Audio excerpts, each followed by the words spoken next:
São 8h20 em Natal. Meu convidado hoje aqui no Jornal 96 é o presidente do Tribunal de Contas do Estado, o conselheiro Gilberto Jales. Bom dia, Gilberto. Bom dia, Diógenes. Bom dia a todos que fazem a 96. São vários assuntos, mas vamos começar pelo que está nas páginas dos jornais hoje. O governo do Estado iniciou o repasse dos duodécimos dos poderes, né? E também, claro, do Tribunal de Contas do Estado, que tem sua autonomia financeira. Como é que está essa situação? Quanto é que o governo deixou de repassar para o Tribunal de Contas do Estado? Veja bem, Diógenes, primeiro é preciso esclarecer de que esses recursos orçamentariamente são dos poderes. Então não há que falar que o executivo passa, o governo passa. Porque dentro da organização do governo, cada poder tem suas prerrogativas, cabe ao executivo arrecadar. Poderia constitucionalmente ser outro poder. O executivo passa a estar lá esses recursos, todos os contingenciamentos por frustração de receita que o governo teve. Ele publicou decreto de contingenciamento e todos os poderes atenderam contingenciando seus recursos, ou seja, diminuindo o valor dos seus repasses na proporção das frustrações de receita. Primeiro ponto. Segundo ponto, que o governo começou a partir de julho a não passar integralmente, depois agosto, setembro e outubro não passou nada. Então, quer dizer, houve a partir de julho um repasse parcial. Parcial, né? E a partir de agosto, setembro, foi suspenso, inclusive. Isso. Em tratativas, digamos assim, em conversas anteriores, o governo até sinalizava que se ele pudesse ter dos poderes, obviamente isso nunca foi acordado, mas ele conversava e dizia, bom, se eu pudesse ficar um mês sem passar os repasses do ODES, todos os poderes, eu conseguiria pôr a folha em dia. Na realidade, ele ficou 3 meses e a folha continuou atrasada. E esse recurso, a gente precisa esclarecer a população, não é de Gilberto Jales, é do tribunal, funcionamento do tribunal, e que lá também tem servidores públicos, né? Só para explicar ao nosso ouvinte, o duodécimo é uma parte, né, dividida em 12 avos, né? Isso. Do orçamento estabelecido para cada poder. Então, Tribunal de Justiça, Tribunal de Contas do Estado, a Assembleia Legislativa, né, e o Ministério Público. Ministério Público e agora a Defensoria Pública. Isso também foi aprovado na lei orçamentária do ano passado. Isso. Tem essa previsão, tal, dependendo da arrecadação, há a frustração, e isso tem que ser repassado para cada poder para fazer frente às suas despesas. É isso que se chama duodécimo, é a parte mensal do orçamento para cada poder. Eu lhe pergunto, o senhor falou em frustração. O governo argumenta sempre a questão da frustração de receita para não passar o valor integral de cada repasse, de cada duodécimo. Qual foi o tamanho dessa frustração no âmbito do Tribunal de Contas do Estado? Olha, o governo foi publicando os decretos de contingenciamento e todos os poderes integralmente fazem esse contingenciamento na medida do limite. Todos eles, inclusive o Executivo. E foram publicados vários decretos de 6%, depois foi publicado mais um decreto na ordem de 4,5%. Então, ao todo, todas essas frustrações foram contingenciadas. Ou seja, o repasse, a exemplo do Tribunal de Contas, no início de janeiro, no primeiro repasse, era o orçamento integral, eram 7 milhões e pouco. Com as frustrações, ele estava um pouco mais de 6 milhões. Porque proporcionalmente o menor repasse de todos é o do Tribunal de Contas. Certo. Então, mas em termos percentuais, qual foi a frustração apresentada pelo governo? Apresentada ao todo, quando foi feita uma média de um reequilíbrio que foi feito inclusive no mês de julho, o último decreto, ficou aí da ordem de 6% a 7%, entre 6% e 7% no total dessa frustração, que foi compartilhada por todo mundo. O que ocorre é que quando chegou o terceiro mês de atraso, e aí nenhum pagamento, nenhuma sinalização, e aí o tribunal, muito tranquilo, porque fizemos as coisas da seguinte forma: nós vínhamos fazendo tratativas pessoais, por telefone com o executivo, e é sempre a questão da dificuldade, não sei, fizemos oficialmente, mandamos o ofício, e depois precisamos ingressar sob pena do presidente do tribunal responder também por negligência. Afinal de contas, esse recurso não é do presidente, é do tribunal. Quer dizer, vocês tentaram um entendimento, sim, sem dúvida, até no limite institucional. Isso. E aí ingressou-se com o mandato de segurança, o desembargador Glauber Rego inicialmente marcou uma audiência de conciliação, nós fomos à audiência de conciliação, apresentamos uma proposta de conciliação, está tudo nos autos, uma proposta de conciliação que eu acho bastante razoável, a qual o governo respondeu, por intermédio do procurador que estava presente, que o governo não tinha proposta a apresentar. E aí coube, obviamente, ao desembargador a decisão. E aí, da decisão, ou cabe recurso, ou cabe... No caso específico da decisão com relação ao tribunal, a decisão diz que até o dia 30, portanto até amanhã, o governo tem que repassar o valor da folha líquida de novembro. Que é um valor aí da ordem um pouco mais de 3 milhões e 200 aproximadamente. E aí nós esperamos, até hoje não foi repassado, até ontem não tinha sido repassado, esperamos que seja repassado hoje ou amanhã. A folha dos meses anteriores está ok?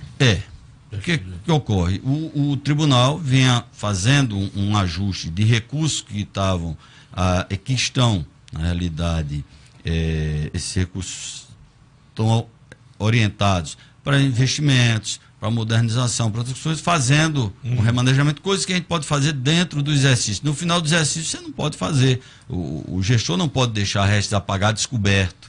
Né? Então, uma série de implicações. Novembro, dezembro você pode fazer isso, mas passou dezembro não pode. Não posso porque o final do exercício eu só posso deixar restos a pagar. É assim que o tribunal cobra dos demais, do seu jurisdicionado, é assim que ele tem que fazer. Então nós não podemos deixar restos a pagar descoberto, precisamos reequilibrar. Então esperamos que o governo cumpra.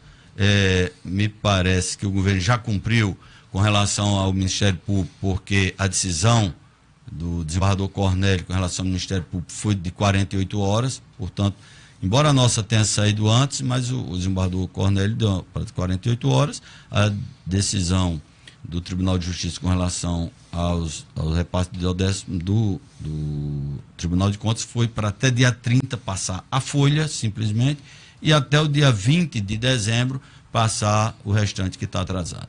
Situação complicada, eu comentei aqui no jornal, a situação de outros poderes, não só o Tribunal de Contas do Estado, mas depois desse relato do conselheiro Gilberto Jales, a gente pode constatar que a situação financeira se agrava do Estado, conselheiro? Imagina que sim, porque se você olhar a sinalização a nível de outros estados e a nível até federal, eu vinha escutando quando já disse que o governo federal, por exemplo, fechou esse mês fechou no azul, né? Depois de muito tempo. Depois de muito tempo. Então, todos os eventos que a gente tem participado, há sinalizações muito claras de que o pior passou. Quer dizer, o país vive uma recuperação econômica, né? Pelo menos parou de decrescer, está começando a respirar. Parou de piorar. Parou de piorar, né? O que já é bom, já sinaliza para o futuro. E a gente espera que o Estado também faça esse caminho, né? E me parece realmente que a situação ainda é muito complicada. E, obviamente, a gente tem feito também tratativas, tivemos uma reunião com o governador, com outros poderes, para tratar onde é que o tribunal pode apoiar nessa situação. E a gente tem apontado alguns caminhos, muitas das nossas auditorias apontam para caminhos que o governo pode tomar. O próprio governo do Estado fez uma auditoria. Por exemplo, conselheiro Gilberto Jales, porque muito se aconselhou o atual governo nos últimos anos, mas em linhas gerais o que é que o senhor poderia... Olha, veja bem, Jorge, nós temos um exemplo, foi feita uma auditoria da rede hospitalar do Estado, aquela auditoria que acabaram politizando o debate e frustrou-se, mas o que se precisa da administração pública? Precisa otimização de recursos. É isso. Os recursos são finitos, eles precisam ser otimizados. Então, se mostrou na auditoria que o Estado tem uma rede de hospitais que não são hospitais e carecem de hospitais. Então, seria melhor que o paciente que está lá em Pau do Ferro, lá, tivesse um hospital regional lá e atendesse a 25, 30 municípios que tem lá. E você tem, na realidade, pulverizado pequenos micro-unidades que sequer têm resolutividade, e o tribunal apontou, olha, vamos otimizar, o recurso pode ser o mesmo e o serviço enxugar pode ser essa melhor. Rede e fortalecer essas unidades que ficassem funcionando. O próprio governo contratou uma consultoria da Deloitte, consultoria da Folha, e essa consultoria aponta vários caminhos. Isso o resultado dessa consultoria já tem quase 2 anos, e a gente não viu ainda esses caminhos serem os resultados dessas auditorias e muitas outras coisas. A própria atuação... Então, o senhor vê uma inércia por parte dos gestores públicos? Eu diria que a administração pública em geral, não é esse governo, não é o governo do Estado em si. A administração pública em geral, ela carece muito de ter, digamos, uma administração mais eficiência. Mais célere. É mais célere, né? Uma administração mais modernizada, né? E isso dá grandes resultados no momento que é feito. E a gente está, o tribunal, obviamente, e todos os poderes, dentro de um Estado, e esse Estado precisa melhorar para todo mundo. Eu queria tratar com o senhor também outra questão importante, que é a nomeação de agentes penitenciários. Esse certame foi suspenso pelo Tribunal de Contas do Estado por inconformidade de alguns pontos do edital. E outras coisas mais em relação à lei de responsabilidade fiscal. Como é que está essa questão? Quando é que esse problema pode ser superado para que o governo do Estado possa contratar esses novos agentes? Inclusive tem presídio aí para entregar agora no começo do ano que vem. Veja bem, Jorge, outra coisa. Muitas vezes a atuação do tribunal parece antipática, e por isso que nós precisamos de um tribunal autônomo. Você imagine se o tribunal dependesse, fosse não tivesse autonomia para atuar. Que é que essa decisão foi tomada, uma decisão no plenário? A conselheira Adélia. Ela propôs o voto, a Adélia Salles, mas o plenário, a unanimidade, acatou, né? Então passa a ser uma decisão de plenário. Do tribunal. Dizendo ao governo, apresente, nós estamos aqui, o tribunal não está analisando se precisa, se não precisa de agente penitenciário, todo mundo sabe que precisa, mas aonde é que o governo precisa que ele apresente os cálculos, precisa que ele apresente os ajustes e diga, eu vou contratar mais X agentes penitenciários. São mais de 500 agentes, né? 500 agentes penitenciários, na situação atual em que não se está pagando os que estão aí, né? Que matemática eu vou fazer para atender, além dos não só o limite da lei de responsabilidade fiscal que o governo tem que atender, mas para equilibrar essa equação. Então o tribunal, antes, isso pode até parecer perverso com quem fez o concurso, mas não é. Não deixa de gerar uma insegurança. Está protegendo, porque segurança jurídica. Está se dizendo ao governo o seguinte, contrate no momento em que você apresentar os dados e disser a essas pessoas, você vai ser contratado, você vai trabalhar, mas você vai receber no final do mês. É só a questão fiscal da lei de responsabilidade? É a questão fiscal, um outro detalhe, que são detalhes de conformidade de edital, mas o principal é esse equilíbrio. O governo precisa, a cada concurso, apresentar o impacto financeiro desse concurso sobre o todo da folha e reequilibrar a folha com relação a esses impactos. Porque não é só esse concurso. O tribunal, antes de ter uma visão de pouco tempo atrás, o tribunal só se deparava com relação aos concursos públicos depois que as pessoas eram nomeadas. Aí veja bem, quando as pessoas eram nomeadas, o tribunal dizia, esse concurso foi feito e ele tinha essa falha, portanto o governo exonera. Você imagina que essa situação seria muito O tribunal pior. Resolveu agir dessa vez de forma preventiva. Isso, em todos os concursos públicos a gente tem agido de forma preventiva. Isso não é só com relação ao Estado, foram uma série de concursos de municípios que o tribunal suspendeu, os municípios trouxeram, obviamente, os cálculos, equilibraram e o tribunal... O fato é que o governo precisa desses agentes, tem um presídio em Ceará-Mirim para começar a operar no início do ano que vem, e eu lhe pergunto, como presidente da instituição, do Tribunal de Contas do Estado, há condições de superar este impasse ainda este ano ou no mais tardar no início do ano que vem? Eu imagino que sim, né? Vai depender se o governo vai se debruçar sobre o caso e não trazer... está se debruçando? Não, deve estar porque ele agora ele foi intimado da decisão e deve estar trazendo dentro do prazo os argumentos e espero que esses argumentos sanem essa situação. O que nós queremos é que funcione, mas queremos dar proteção. Isso, antes de ser uma medida punitiva de quem fez o concurso, é protetiva. Que significa que ele vai ser contratado e no final do mês vai receber o dinheiro do seu salário. Por enquanto, está suspenso o certame. Para encerrar, eu entrevistei essa semana aqui a representante do SEBRAE sobre o portal Licita Fácil, uma parceria do Tribunal de Contas com o SEBRAE para facilitar municípios e micro e pequenas empresas em licitações, não só para municípios, mas também para o Estado, enfim, para os órgãos públicos. Até que ponto essa ferramenta é importante para os empresários do Rio Grande do Norte? Veja bem, Jorge, a princípio parece até uma coisa simples, mas se veja o alcance. Ontem no lançamento a gente pôde prever. Foi ontem, né? Ontem, final da tarde, quantos empresários estavam lá, FEComércio, Fierne, etc. O que é que essa ferramenta vai fazer? O superintendente Zé Camela havia nos procurado e disse: rapaz, tem pelo menos aí 8 anos que a gente tenta fazer alguma coisa que facilite a vida do microempresário. O microempresário, ele não pode todo dia pegar e ler o diário da FEMURNE, o diário da FECAM, o diário oficial do Estado, o diário dos municípios, pesar na internet aonde tem um edital.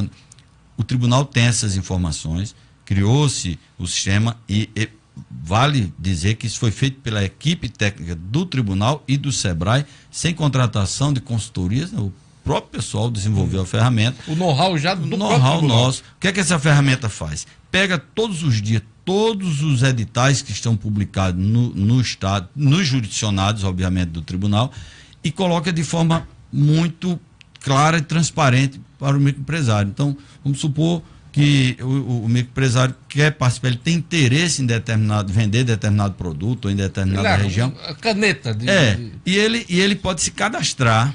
Ainda tem mais essa vantagem, porque ele pode fazer um cadastro prévio e a ferramenta alertá-lo: olha, tem licitação no município X nos produtos dele, produtos que você a área de interesse dele. Ou né? então ele diz: não, eu tenho interesse de vender aos municípios da região oeste. Ele cadastra vários municípios, tudo que aparecer daquele município ele vai receber.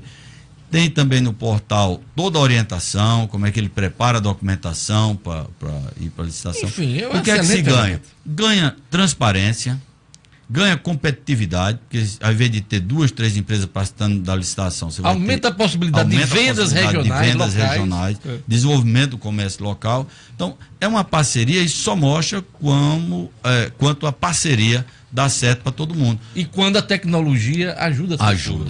E as instituições. E as empresas, né, que são pessoas jurídicas. Eu queria agradecer a presença aqui de Gilberto Jales, presidente do Tribunal de Contas do Estado. Hoje tem homenagem aos 60 anos do Tribunal de Contas na Assembleia Legislativa, né? Exatamente. E aí a gente já queria agradecer o deputado Jorge Soares, foi o propositor, mas todo o plenário da Assembleia que aprovou.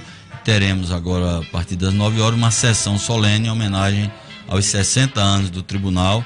E nós estamos fazendo essa comemoração de forma singela, até pela situação financeira e econômica, sem grandes festas, mas com homenagens sinceras que sei que o tribunal merece pelos que passaram. E como eu disse, Deus, lá no dia que nós fizemos o lançamento do selo pelos Correios, cabe a nós que estamos hoje no tribunal trabalhar pelos próximos 60 anos. Isso aí. Daqui a pouquinho, 9 horas, na Assembleia Legislativa, a homenagem da Assembleia ao Tribunal de Contas do Estado, que está comemorando 60 anos, uma sessão solene. Obrigado pela presença, Gilberto Jales. Jornal 96 vai ficando por aqui. Tenham todos um bom dia. Até amanhã.